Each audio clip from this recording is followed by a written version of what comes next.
মাছ ভাত ছাড়া আমাদের বাঙালিদের দুপুর যেন বলতে গেলে জমেই না। আর তাই আজ আমি এই ভিডিওতে আপনাদের সাথে শেয়ার করতে চলেছি একটি দুর্দান্ত স্বাদের মাছের ঝোলের রেসিপি। আর এই মাছের ঝোল এই পদ্ধতিতে বানালে দেখবেন এর স্বাদ কিন্তু হয়ে থাকবে একদম অনুষ্ঠান বাড়িরই মতন। খুব সহজেই বানাতে পারবেন। তো এই রেসিপির জন্য আমি এখানে 4টে রুই মাছের পেটি খুব ভালো করে ধুয়ে পরিষ্কার করে নেওয়ার পর হাফ চা চামচ হলুদ গুঁড়ো আর 1 চা চামচের মতন নুন দিয়ে খুব ভালো করে মাছগুলোকে এপিট ওপিট ম্যারিনেট করে নেব। নুনের পরিমাণটা অবশ্যই কিন্তু আপনারা টেস্ট অনুযায়ী দেবেন।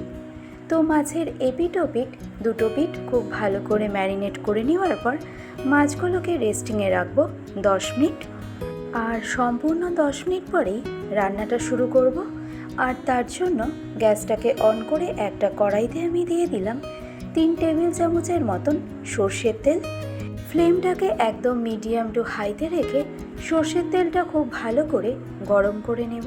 অপর দিকে সম্পূর্ণ 10 মিনিট পর মাছগুলো খুব ভালোভাবে সেট হয়ে গেলে এবার মাছগুলোকে একে একে গরম তেলের মধ্যে দিয়ে দেব। আর হ্যাঁ, এই একই রকম পদ্ধতিতে আপনারা রুই মাছ ছাড়াও কাতলা মাছ ও ভেটকি মাছও কিন্তু করে নিতে পারবেন। তো কড়াইয়ের স্পেস অনুযায়ী আমি 3 টুকরো মাছই প্রথম ব্যাচে ফ্রাই করে নিচ্ছি।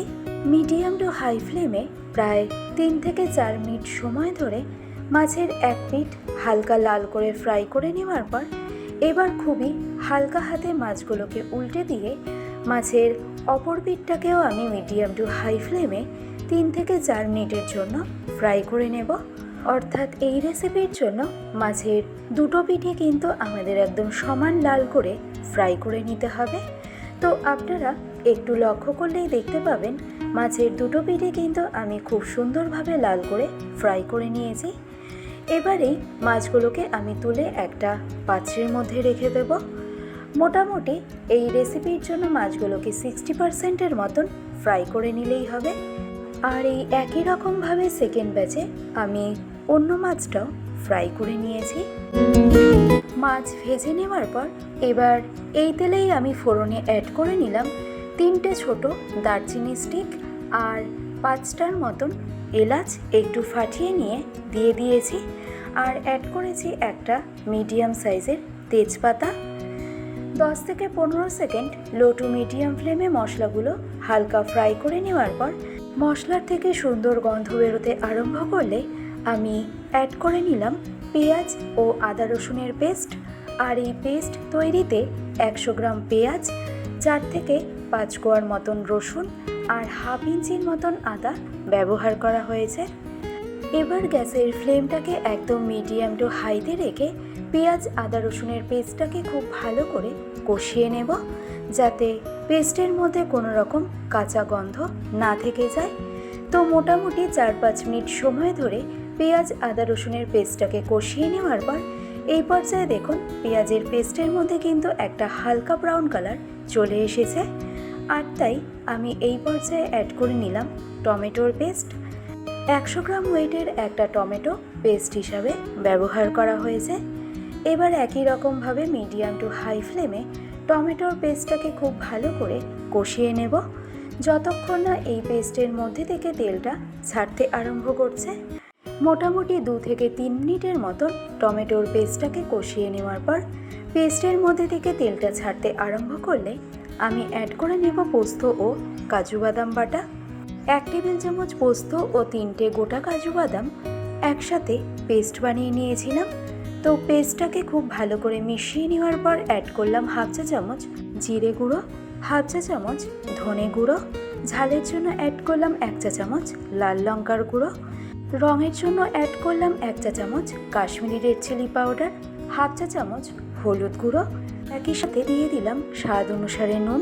আর সবশেষে টেস্ট ব্যালেন্সের জন্য অ্যাড করলাম হাফ চা চামচ চিনি। এবার সবশেষে হাফ কাপের মতন জল অ্যাড করে সমস্ত মশলা খুব ভালো করে একটু মিশিয়ে নেব। আর মিডিয়াম টু হাই ফ্লেমে মশলাটা খুব ভালো করে কষিয়ে নেব। মশলা কষানোর ওপরেও কিন্তু রান্নার টেস্ট অনেকটাই নির্ভর করে থাকে। তাই চেষ্টা করবেন এই মশলাটা খুব ভালো করে কষিয়ে নেওয়ার। তো মিডিয়াম টু হাই ফ্লেমে প্রায় 4 থেকে 5 মিনিট সময় ধরে মশলাটা খুব ভালো করে কষিয়ে নেওয়ার পর এই পর্যায়ে দেখুন মশলার থেকে কিন্তু তেলটা ছাড়তে আরম্ভ করেছে। এবার সবশেষে এসে আমি অ্যাড করে নেব 2 কাপ পরিমাণে গরম জল। খুব বেশি জলের ব্যবহার কিন্তু এই রেসিপিতে করা যাবে না। তো পরিমাণ মতো জলটা দিয়ে দেওয়ার পর মাছের ঝোলটা মিডিয়াম টু হাই ফ্লেমে খুব ভালো করে ফুটতে দেব। আর ঝোল খুব ভালো করে ফুটে উঠলেই অ্যাড করে নেব আগে থেকে ভেজে রাখা রুই মাছগুলোকে। আর তারপর মিডিয়াম টু হাই ফ্লেমে মাছের ঝোলটা ফুটিয়ে নেব অন্তত পক্ষে 10 থেকে 12 মিনিটের মতন। সম্পূর্ণ 10 মিনিট পর এবার আমি আপনাদেরকে ঢাকনাটাকে খুলে দেখাচ্ছি। তো দেখুন মাছের ঝোলের ওপরে কিন্তু তেলটা ভেসে উঠেছে। এবার সবশেষে এসে আমি অ্যাড করে নিলাম 1/2 চা চামচ শাহি গরম মশলা পাউডার আর দিয়ে দেব 1 টেবিল চামচ পরিমাণে ঘি। এই ঘি আর গরম মশলাটা কিন্তু এই মাছের ঝোলের জন্য মাস্ট। এবার এই দুটো উপকরণ ফাইনালি মাছের ঝোলের সাথে খুব ভালো করে মিশিয়ে নেব। আর তাহলেই আমাদের আজকের রেসিপি রুই মাছের ঝোল কিন্তু একদম রেডি। এবার এই পর্যায়ে ফ্লেমটাকে অফ করে দিয়ে 10 মিনিট স্ট্যান্ডিং টাইমে রেখে গরম গরম ভাতের সাথে সার্ভ করে নিন সুস্বাদু এই রুই মাছের ঝোল। গরম ভাতের সাথে খেতে কিন্তু অসাধারণ লাগবে। আর তাই রেসিপিটি ভালো লাগলে এভাবে ট্রাই করে দেখতে কিন্তু একদমই ভুলবেন না। আশা করছি সকলের ভীষণই ভালো লাগবে। আজকের ভিডিওটি এই পর্যন্তই। ভালো থাকবেন, সুস্থ থাকবেন। ধন্যবাদ।